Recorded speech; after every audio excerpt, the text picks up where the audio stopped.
जेव्हापासून मी आई बनले तेव्हापासून मी माझ्या स्किन केअर रुटीनवर अजिबातच लक्ष दिलं नव्हतं आणि तेव्हापासून माझी स्किन डल झाली आहे आणि माझ्या स्किनवरती पिगमेंटेशन आणि डार्क स्पॉट आले होते.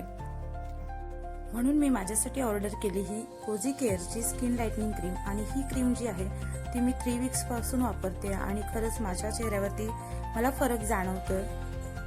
माझ्या चेहऱ्यावरचा डलनेस आणि डार्क स्पॉट हळूहळू कमी होत आहे आणि ही जी क्रीम आहे ती अजिबात तेलकट नाहीये. ही क्रीम त्वचेत मुरते आणि त्वचा मऊ ठेवते आणि मला ही क्रीम वापरताना कोणतीही जळजळ होत नाहीये. तर ऑल स्किन टाईपसाठी ही क्रीम आहे. ही क्रीम लाईट वेट आहे आणि याचा स्मेल पण खूप छान आहे. दिवसातून ही क्रीम मी 2 वेळा यूज करते आणि या क्रीममुळे मला फ्रेशनेस पण वाटतो दिवसभर. या क्रीममुळे माझ्या चेहऱ्यावर जे ब्लॅक स्पॉट दिसत होते ते पण थोडेसे कमी व्हायला चालू झालेले आहेत आणि पिगमेंटेशन कमी करण्यास सुद्धा ही क्रीम मला मदत करते. सो ही क्रीम तुम्ही डेली यूज करू शकताय.